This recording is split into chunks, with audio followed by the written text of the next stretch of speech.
While driving around the truck recently because the Miata's been down, I've realized the suspension is pretty bad and it's sagging on one side. I'll try and give you a quick look here and then we're gonna go ahead and replace the shocks.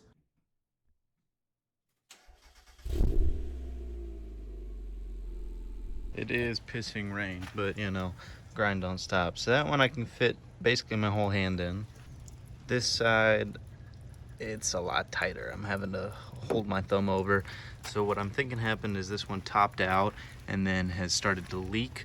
So we're gonna go ahead and replace the back and the front. And then I finally bought grease to grease up the hangers and things. I went ahead and bought specific lifted truck shocks. And quick shout out to Rough Country, man. These ones I got and they had already been used, like there's scuff marks on them from someone trying to install them. And I reached out to the company and they just went ahead and sent me a brand new one for free.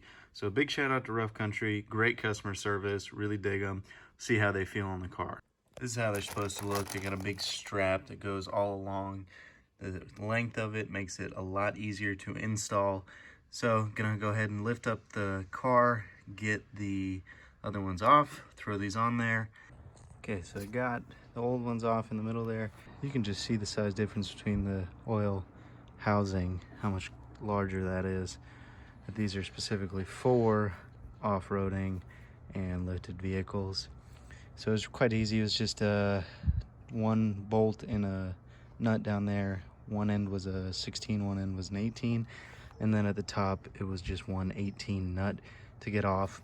Super easy, just reinstall them the same way. And in case there was any confusion, they have the nice little arrow there, lets you know which way goes up. So I'm gonna keep these straps on it while I secure it. I'll probably put the nut on the top first and then jack up the solid axle in the back until I can get the bolt and the nut through the bottom, and then secure that all in with some probably just light strength thread locker, and then cut the straps.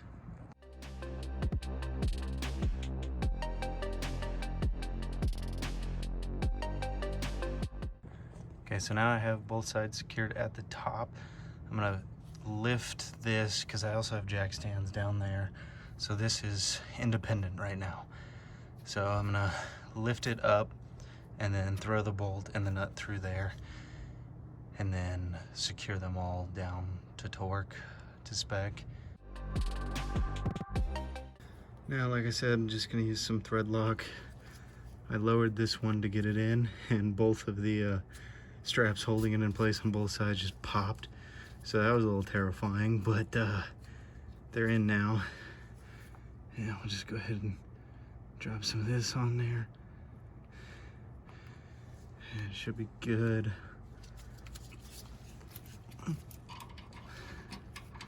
And tighten this guy to start. And then I'll get the 16 and the 18 on there.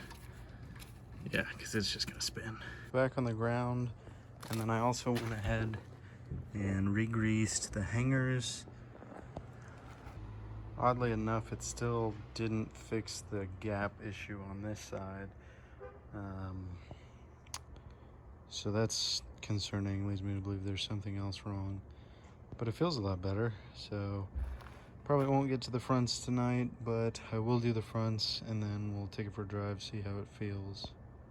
And that's the issue with the wintertime and two non-running projects. Anytime I gotta do a quick project on one of the other cars, I really have to time it well because it's not even 6 o'clock and it is pitch black. And I obviously don't have room in the garage to do any of this work.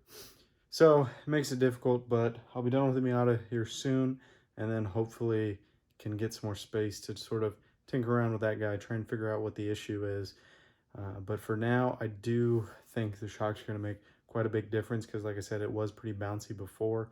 So we'll see how it goes. I'll get the front shocks on and then hopefully that makes the change. On the front today, and it really is just the 2 screws holding those in place. And this kit came with some fresh ones, so I'm excited about that. As far as under the car, like I said, it's just these 2 here. It's a size 13 on the Ranger here. So I got the little impact gun with the 13, pop them off and get them swapped out. There's also a nut and bolt at the top of the shock tower there. That's a 17. So gotta get the wrench in there. Ratcheting wrenches would be a lot better.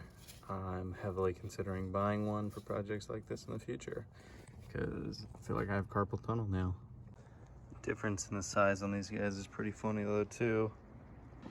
If you'll notice on this one too, the top here is really ate up. I had to use some vice grips to even try and hold it while I unscrewed the nut, because otherwise whole thing just spun.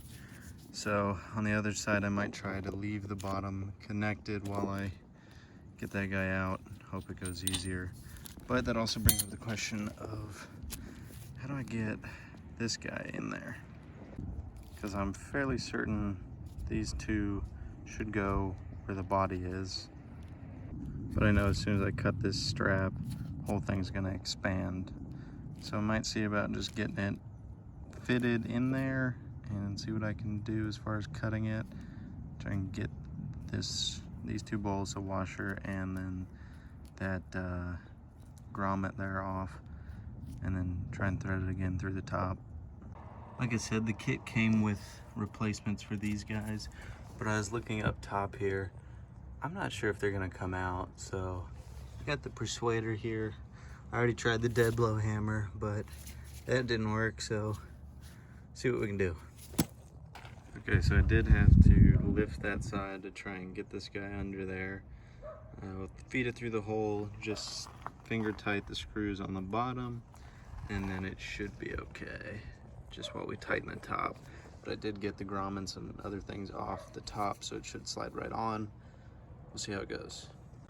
So I've run into a bit of an issue here. One is the shocks may be too long. Even with the jack stand, that's as high as they want to go. And two, those bolts are way too far apart.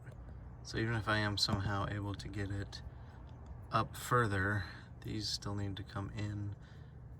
And this one needs to come over because it's all the way at the edge. There's no way that's fitting in. It can never be simple, can it? Just one thing after another. This is part of the reason I won't go any further up. I mean, the bushing is coming through the underside. So it's just gonna blow through that bushing, and yeah, not good.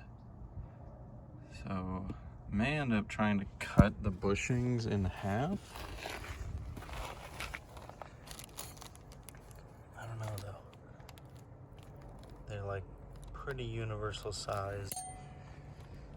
That's just frustrating.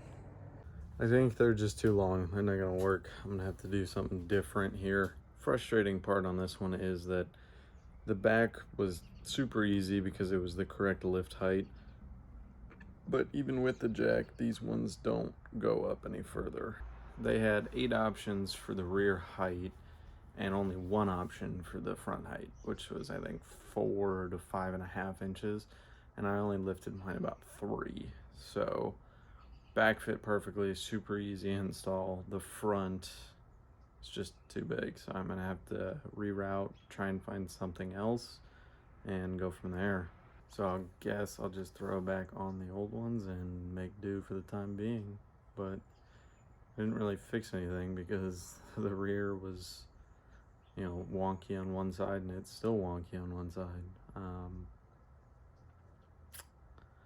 Just at a loss. Sometimes I don't like cars.